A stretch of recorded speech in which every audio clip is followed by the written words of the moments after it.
Halo teman-teman, cerita Nusantara Dunia hadir kembali dengan kisah Raden Ajeng Kartini.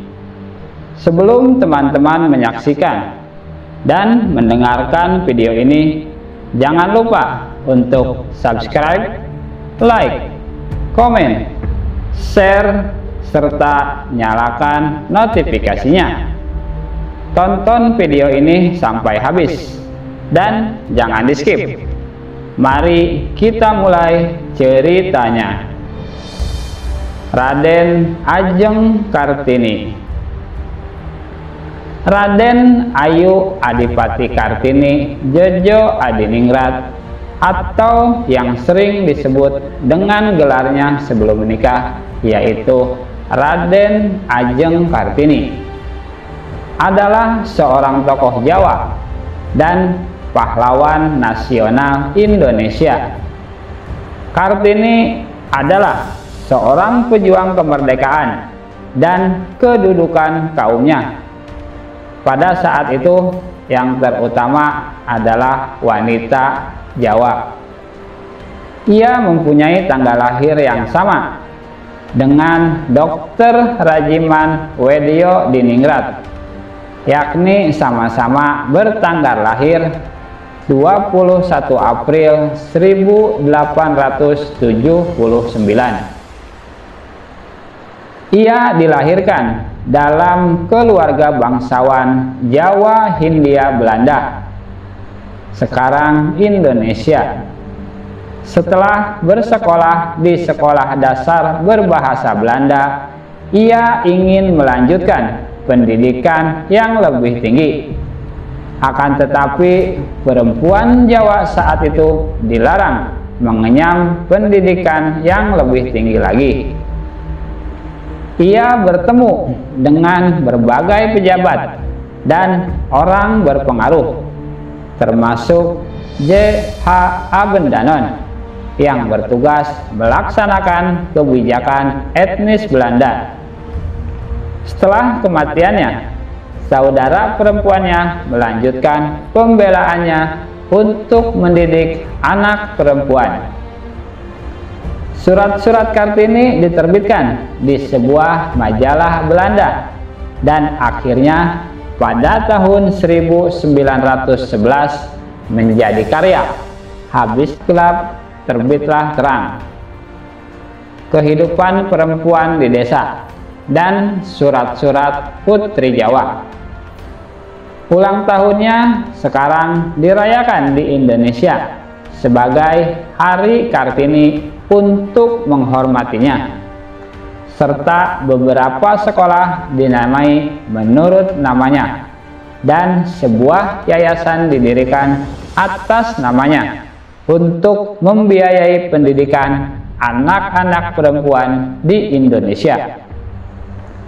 Raden Ajeng Kartini berasal dari karangan priai atau kelas bangsawan Jawa. Ia merupakan putri dari Raden Mas Adipati Aryo Sosroningrat, seorang patih yang diangkat menjadi Bupati Jepara segera setelah Kartini lahir. Kartini adalah putri dari istri pertama, akan tetapi bukan istri utama. Ibunya bernama M.A. Ngasirah, putri dari Nyai Haji Siti Aminah dan Kiai Haji Madirono, seorang guru agama di Teluk Kawur, Jepara. Dari sisi ayahnya, silsilah Kartini dapat dilacak hingga Hamengkubuwono ke-6. Garis keturunan Bupati Sosroningrat bahkan dapat ditilik kembali ke istana kerajaan Majapahit. Semenjak Pangeran Dangirin menjadi Bupati Surabaya pada abad ke-18, nenek moyang Sosroningrat mengisi banyak posisi penting di Pangreh-Raja. Ayah Kartini pada mulanya adalah seorang wedana di Mayong. Peraturan kolonial waktu itu mengharuskan seorang bupati beristrikan seorang bangsawan. Karena M.A. Ngasirah bukanlah bangsawan tinggi, maka ayahnya menikah lagi dengan Raden Ajeng Wuwudjan, keturunan langsung dari Raja Madura. Setelah perkawinan itu, ayah Kartini diangkat menjadi bupati di Jepara, menggantikan kedudukan ayah kandung R.A. Wurjan, R.A. Cokrowirkromo. Kartini adalah anak kelima dari 11 bersaudara kandung dan tiri. Dari semua saudara kandung, Kartini adalah anak perempuan tertua. Kakeknya, Pangeran Aryo Condronegoro keempat, diangkat bupati dalam usia 25 tahun dan dikenal pada pertengahan abad ke-19 sebagai salah satu bupati pertama yang memberi pendidikan barat kepada anak-anaknya. Kakak Kartini, Sosro Kartono, adalah seorang yang pintar dalam bidang bahasa. Sampai usia 12 tahun, Kartini diperbolehkan bersekolah di Europese Language School atau ILS. Di sini Kartini belajar bahasa Belanda. Namun setelah usia 12 tahun, ia harus tinggal di rumah karena harus dipingit dan akan ditikahkan. Karena Kartini bisa berbahasa Belanda, di rumah ia mulai belajar sendiri dan menulis surat kepada teman-teman korespondensi yang berasal dari Belanda. Salah satunya adalah Rosa Abendanon yang banyak mendukungnya. Dari buku-buku, koran, dan majalah Eropa, Kartini tertarik pada kemajuan berpikir perempuan Eropa. Timbul keinginannya untuk memajukan perempuan pribumi karena ia melihat bahwa perempuan pribumi berada pada status sosial yang rendah. Kartini banyak membaca surat kabar Semarang The Lokomotif yang diasuh Peter Brosop. Ia juga menerima Les Tromel atau paket majalah yang diedarkan toko buku kepada langganan. Di antaranya terdapat majalah kebudayaan dan ilmu pengetahuan yang cukup berat. Juga ada majalah wanita Belanda The Hollandse Lely. Kartini pun kemudian beberapa kali mengirimkan tulisannya dan dimuat di The Hollandse Lely. Dari surat-suratnya tampak Kartini membaca apa saja dengan penuh perhatian sambil membuat catatan-catatan. Kadang-kadang Kartini menyebut salah satu karangan atau mengutip beberapa kalimat. Perhatiannya tidak hanya semata-mata soal emansipasi wanita, akan tetapi juga masalah sosial umum. Kartini melihat perjuangan wanita agar memperoleh kebebasan, otonomi, dan persamaan hukum sebagai bagian dari gerakan yang lebih luas.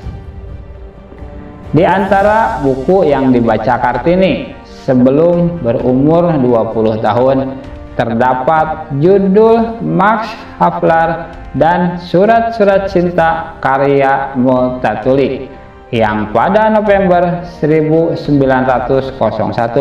sudah dibacanya 2 kali.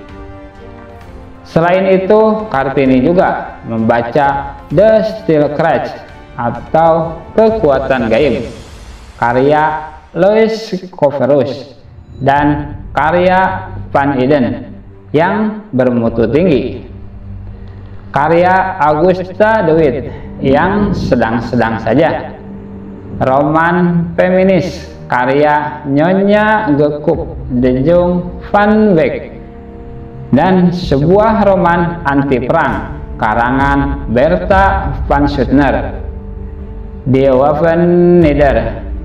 Semuanya berbahasa Belanda. Oleh orang tuanya, Kartini dijodohkan dengan Bupati Rembang, Adipati Aryo Singgih Jojo Adiningrat, yang sudah pernah memiliki 3 orang istri. Kartini menikah pada tanggal 12 November 1903. Suami Kartini mengerti dengan keinginan Kartini, dan akhirnya Kartini diberi kebebasan dan didukung mendirikan sekolah wanita di sebelah timur pintu gerbang komplek kantor Kabupaten Rembang, atau di sebuah bangunan yang kini digunakan sebagai gedung pramuka. Sekolah Kartini atau Kartini School pada tahun 1918 adalah anak satu-satunya Susalit Jojo Adiningrat, lahir pada tanggal 13 September tahun 1904. Beberapa hari kemudian, yaitu 17 September 1904, Kartini meninggal pada usia 25 tahun. Kartini dimakamkan di Desa Bulu, Kecamatan Bulu, Rembang. Berkat kegigihan Kartini, belakangan didirikan sekolah wanita oleh Yayasan Kartini di Semarang pada tahun 1912, dan kemudian di Surabaya, Yogyakarta, Malang, Madiun, Cirebon, dan daerah-daerah lainnya. Nama sekolah tersebut adalah Sekolah Kartini. Yayasan Kartini ini didirikan oleh keluarga Van Deventer, seorang tokoh politik etis. Meski tidak sempat berbuat banyak untuk kemajuan bangsa dan tanah air, Kartini mengemukakan ide-ide pembaruan masyarakat yang melampaui zamannya melalui surat-suratnya yang bersejarah. Cita-citanya yang tinggi dituangkan dalam surat-suratnya kepada kenalan dan sahabatnya orang Belanda di luar negeri, seperti Tuan S.E. Abendanon, Nyonya M.C.E. Oving, Suwer, J. Handelar, Profesor Dr. G.K. Anton, dan Nyonya Tuan H.H. Funkul.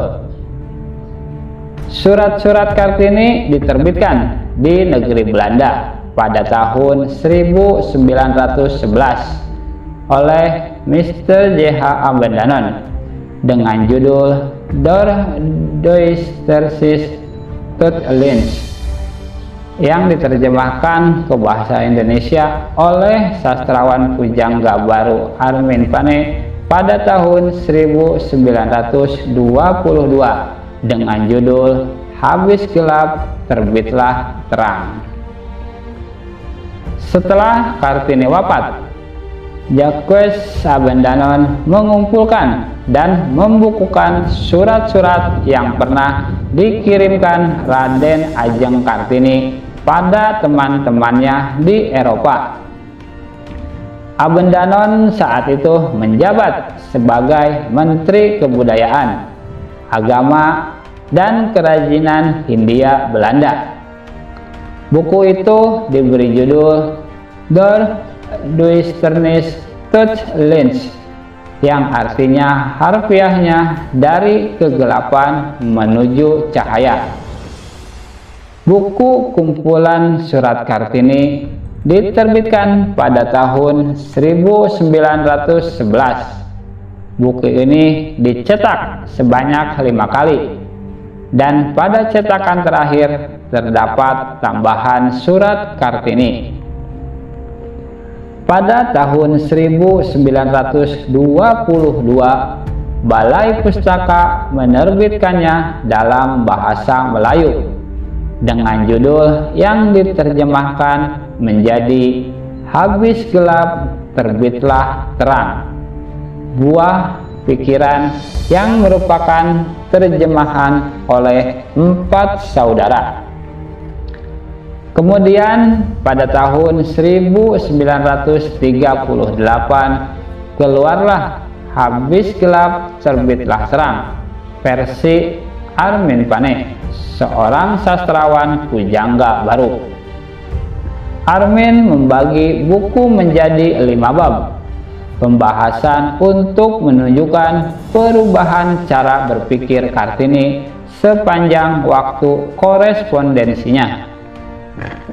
Versi ini sempat dicetak sebanyak 11 kali. Surat-surat Kartini dalam bahasa Inggris juga pernah diterjemahkan oleh Agnes Ella Schimmer. Selain itu, surat-surat Kartini juga pernah diterjemahkan ke dalam bahasa Jawa dan Sunda. Terbitnya surat-surat Kartini, seorang perempuan pribumi, sangat menarik perhatian masyarakat Belanda. Dan pemikiran-pemikiran Kartini mulai mengubah pandangan masyarakat Belanda terhadap perempuan pribumi di Jawa. Pemikiran-pemikiran Kartini yang tertuang dalam surat-suratnya juga menjadi inspirasi bagi tokoh-tokoh kebangkitan nasional Indonesia, antara lain Wage Rudolf Supratman yang menciptakan lagu berjudul Ibu Kita Kartini. Lagu tersebut menggambarkan inti perjuangan wanita untuk merdeka. Pada surat-surat Kartini tertulis pemikiran-pemikirannya tentang kondisi sosial saat itu, terutama tentang kondisi perempuan pribumi. Sebagian besar surat-suratnya berisi keluhan dan gugatan, khususnya menyangkut budaya di Jawa yang dipandang sebagai penghambat kemajuan perempuan. Dia ingin wanita memiliki kebebasan menuntut ilmu dan belajar. Kartini menulis ide dan cita-citanya. Surat-surat Kartini juga berisi harapannya untuk memperoleh pertolongan dari luar. Pada perkenalan dengan Stella J. Handelar, Kartini mengungkap keinginan untuk menjadi seperti kaum muda Eropa. Ia menggambarkan penderitaan perempuan Jawa akibat kungkungan adat, yaitu tidak bisa bebas duduk di bangku sekolah, harus dipingit, dinikahkan dengan laki-laki yang tak dikenal, dan harus bersedia dimadu.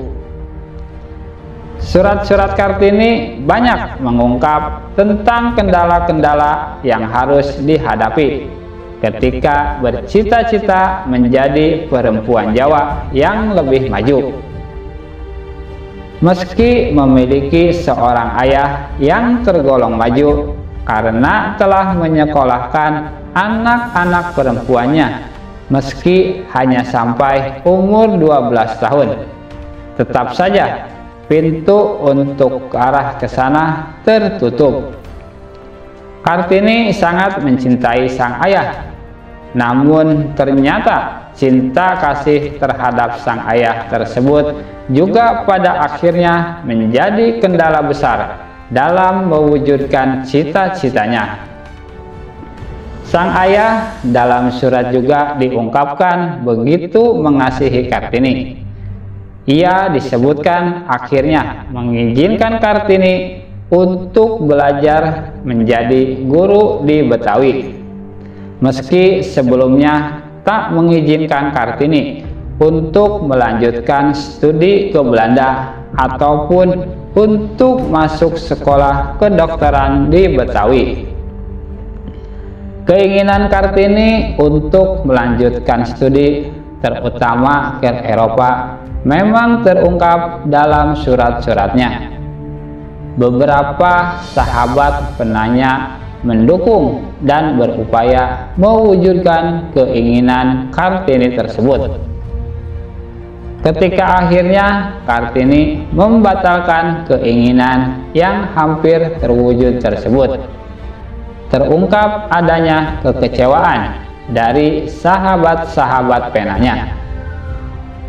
Niat dan rencana untuk belajar ke Belanda tersebut akhirnya beralih ke Betawi setelah dinasihati oleh Nyonya Abendanon bahwa itulah yang terbaik bagi Kartini dan adiknya Rukmini.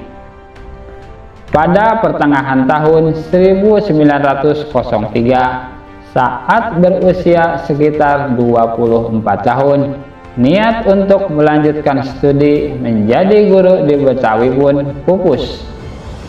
Dalam sebuah surat kepada Nyonya Abendanon, Kartini mengungkap tidak berniat lagi karena ia sudah akan menikah. Singkat dan pendek saja bahwa saya tiada hendak mempergunakan kesempatan itu lagi karena saya sudah akan kawin. Padahal saat itu pihak Departemen Pengajaran Belanda sudah membuka pintu kesempatan bagi Kartini dan Rukmini untuk belajar di Betawi. Saat menjelang pernikahannya, terdapat perubahan penilaian Kartini soal adat Jawa. Ia menjadi lebih toleran. Ia menganggap pernikahan akan membawa keuntungan tersendiri dalam mewujudkan keinginan mendirikan sekolah bagi para perempuan Bumiputra kala itu.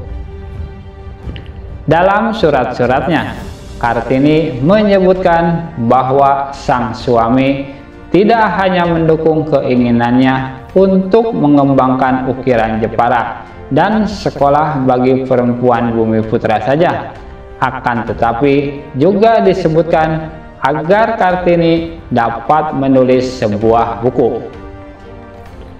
Perubahan pemikiran Kartini ini menyiratkan bahwa dia sudah lebih menanggalkan egonya dan menjadi manusia yang mengutamakan transendensi. Bahwa ketika Kartini hampir mendapatkan impiannya untuk bersekolah di Betawi, dia lebih memilih berkorban untuk mengikuti prinsip patriarki yang selama ini ditentangnya, yakni menikah dengan Adipati Rembang. Pada tahun 1922, oleh 4 saudara, Der Duisternis Totlit disajikan dalam bahasa Melayu dengan judul Habis Gelap Terbitlah Terang, Buah Pikiran. Buku ini diterbitkan oleh Balai Pustaka. Armin Pane, salah seorang sastrawan pelopor Pujangga Baru, tercatat sebagai salah seorang penerjemah surat-surat Kartini ke dalam Habis Gelap Terbitlah Terang. Ia pun disebut-sebut sebagai 4 saudara. Pada tahun 1938, buku Habis Gelap Terbitlah Terang diterbitkan kembali dalam format yang berbeda dengan buku-buku terjemahan dari Der Duisternis Totlit. Buku terjemahan Armin Pane ini dicetak sebanyak 11 kali.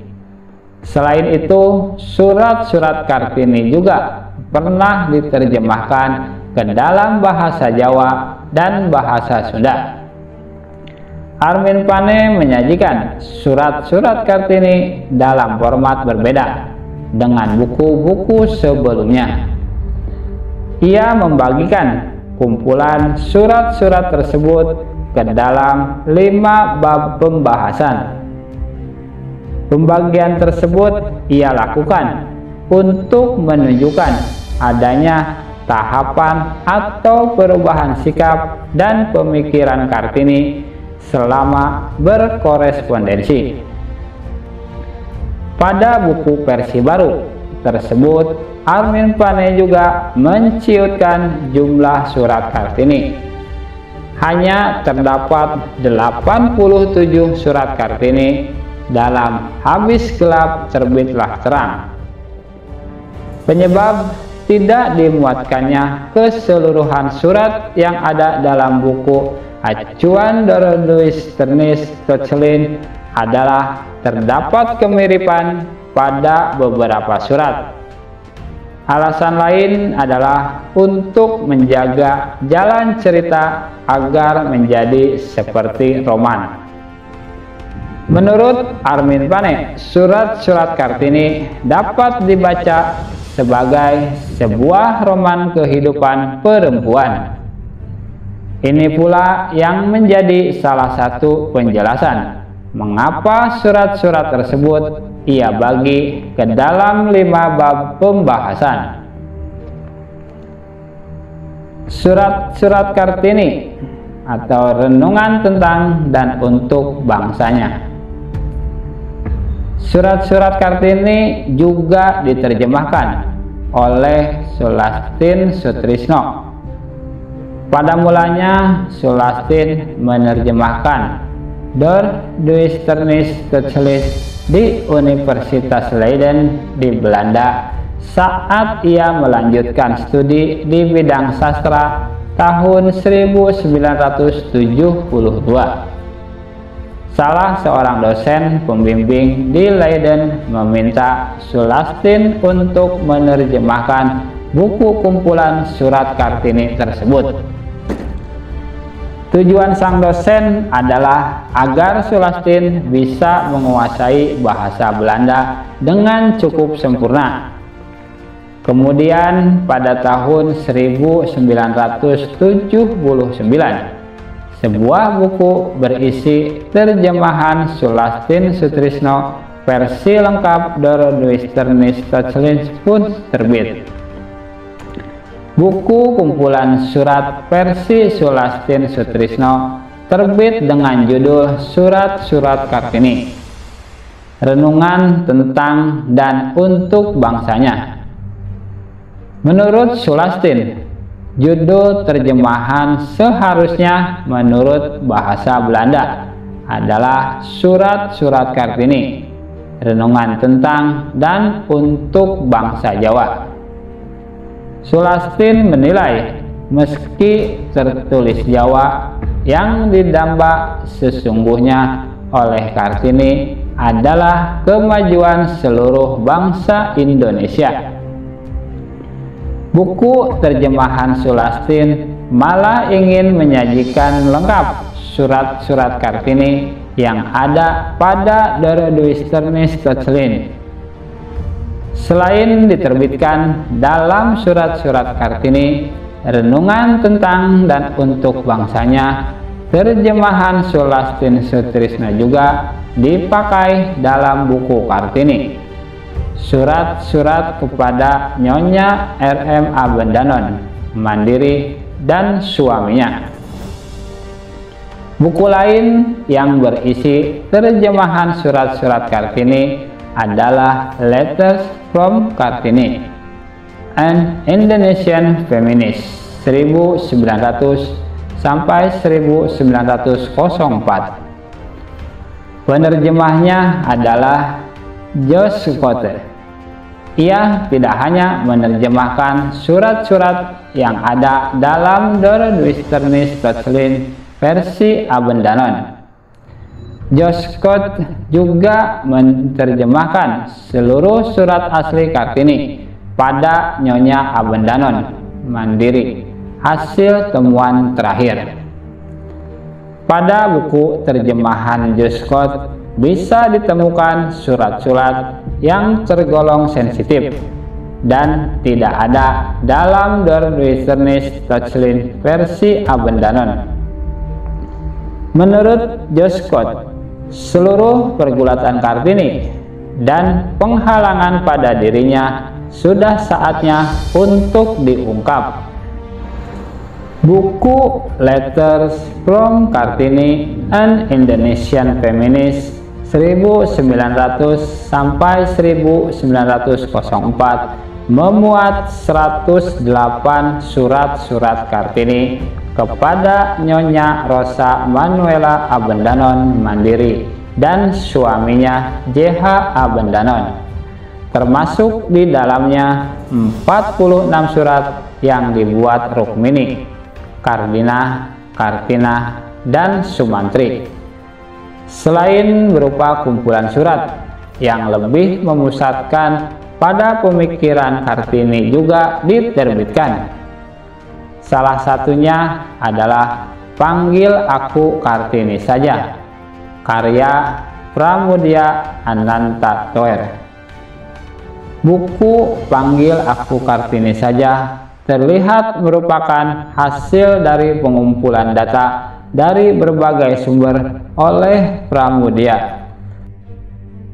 Akhir tahun 1987, Sulastin Sutrisno memberi gambaran baru tentang Kartini lewat buku Kartini, surat-surat kepada Nyonya R.M. Abendanon Mandiri dan suaminya. Gambaran sebelumnya lebih banyak dibentuk dari kumpulan surat yang ditulis untuk Abendanon, diterbitkan dalam Der Duisternis Plötzlich.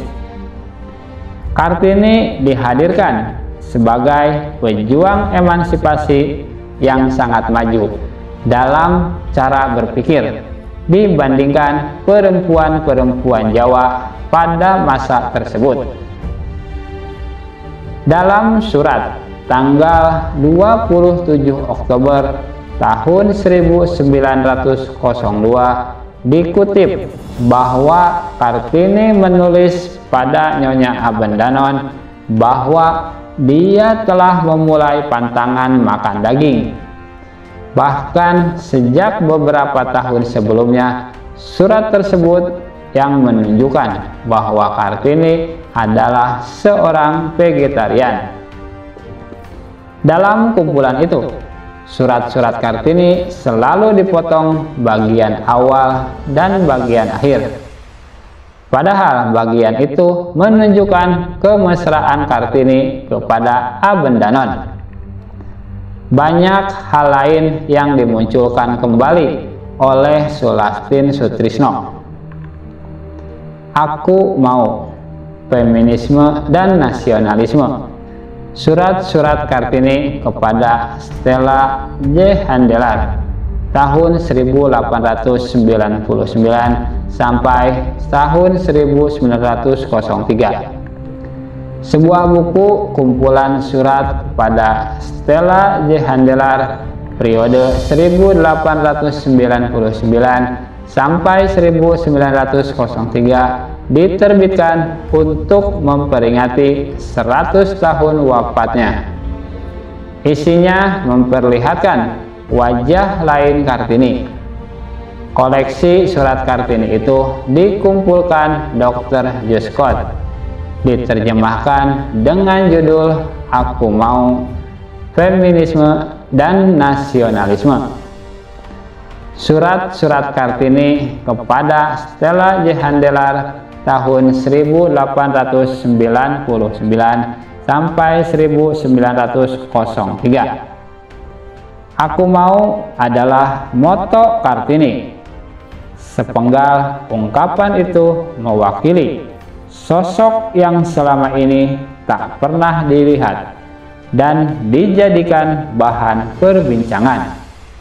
Kartini berbicara tentang banyak hal, sosial, budaya, agama, bahkan korupsi.